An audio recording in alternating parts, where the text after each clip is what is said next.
Как говорят, в ВДВ не попал, радуйся. Попал, гордись. Да? Никто, кроме нас.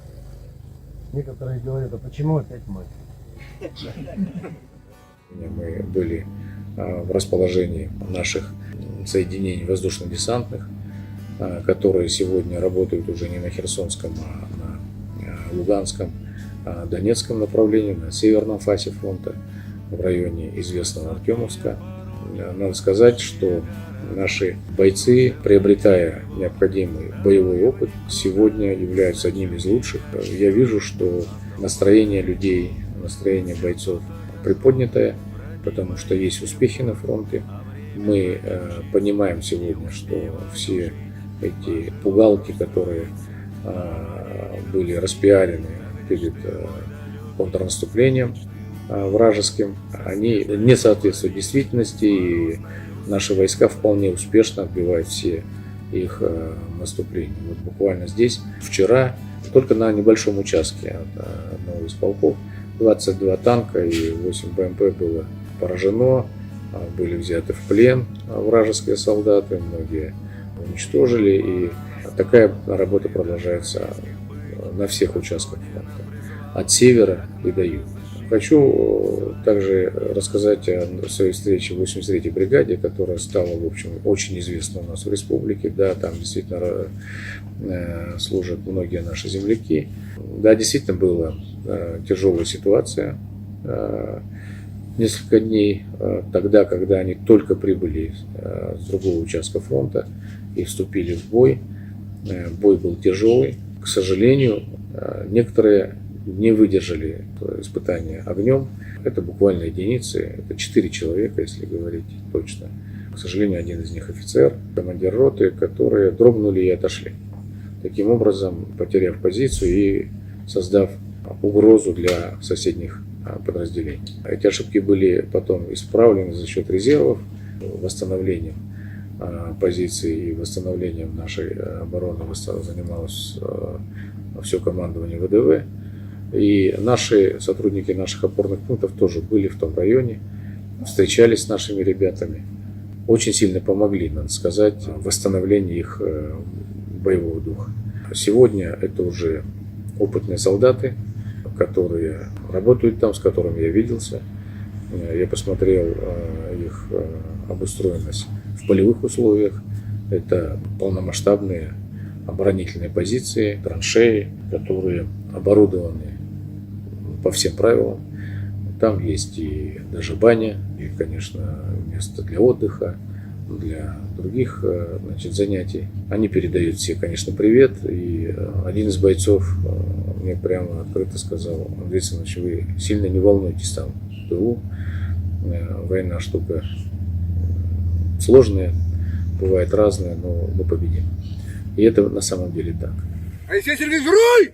Айхал! Руй! Айхал! Руй! Айхал! Айхал! Айхал! В 11-й бригаде тоже были встречи.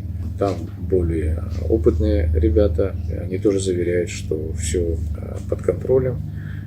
Не просто, но они работают и выполняют свою задачу. Также наши гвардейцы работают здесь, в зоне СВО.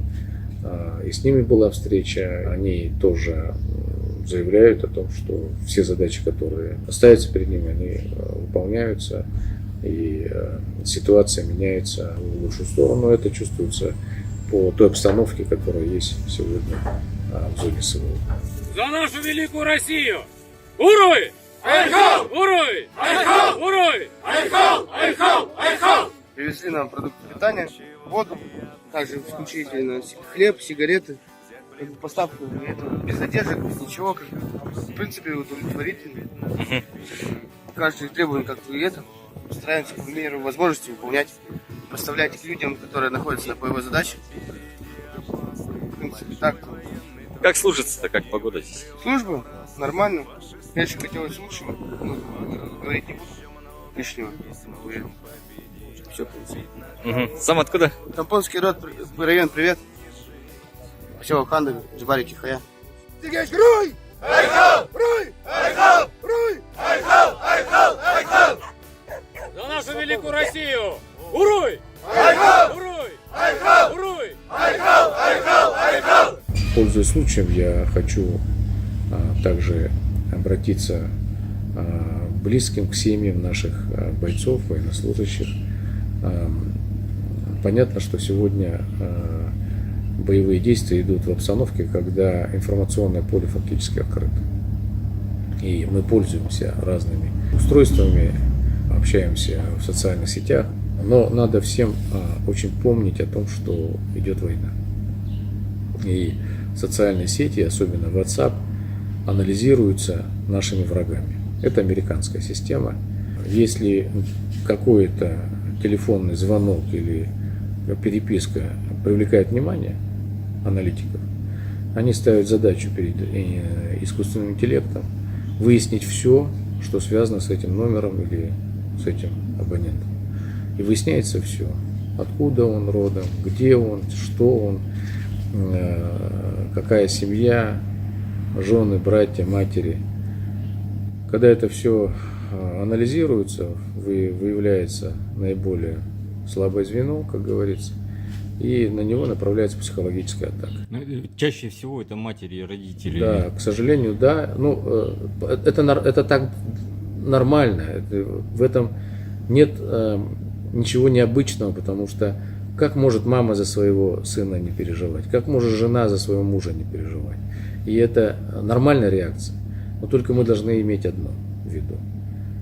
Все тревоги не надо публичить и в социальных сетях доносить. Кстати, об этом часто говорят сами бойцы. Да, не раз бойцы отмечали на это. это просят об этом, потому что это анализируется врагом. Это снижает уровень безопасности самих ребят там на фронте, потому что они могут вычислить, где они, как они, в каком состоянии и так далее. Ну и, конечно, у нас даже есть случаи, когда противник начинает звонить кому-нибудь из близких и говорит, что он в плену, значит, давайте деньги, значит, мы поможем его освободить там и так далее. Это просто мошенничество. Но в любом случае, конечно, тревоги есть, но просьба такая, чтобы, когда появляются такие тревожные какие-то сведения, беспокойство, надо обращаться к ребятам в опорный пункт. Они ближе всех из всех нас, к бойцам, и в течение 3 дней максимум они могут найти и узнать о судьбе каждого бойца. Потому что я уже говорил о том, что у нас налажены отношения со всеми командирами, с бойцами непосредственно. Мы знаем, кто где находится примерно, и можем найти, уточнить судьбу любого человека. Поэтому надо обращаться в Единый координационный центр, который работает на базе постоянного представительства. Есть у нас оперативный штаб, работающий в городе Якутске, в общественном центре, который находится на Курашово.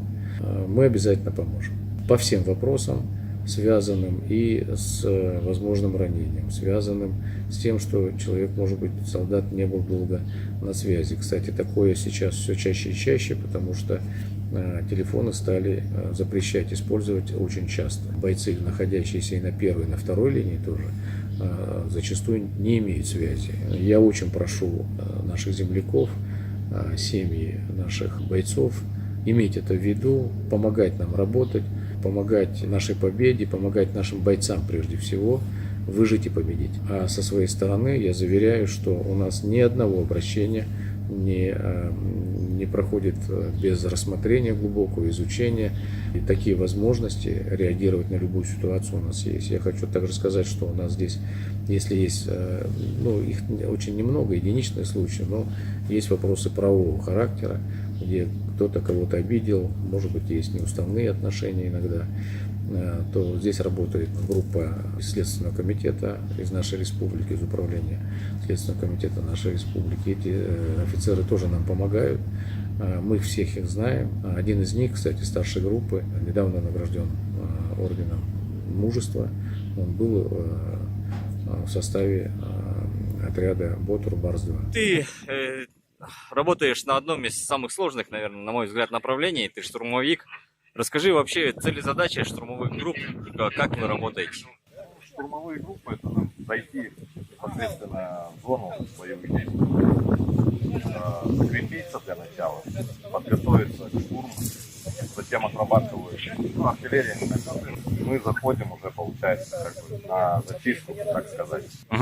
Если все благополучно получается, закрепляемся, За нами подходят уже на оборону, садятся ребята других подразделений, и мы оказываемся на работу.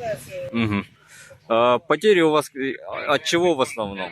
Ну, 300-е какие? 300 в основном, основная масса это осколочные, потому что, ну, основная, сейчас бои идут, это артиллерия, стрелкового. Есть бои, но в основном осколки. Главное, берегите себя там осторожно. Обязательно. Инструктор позывной Арктика.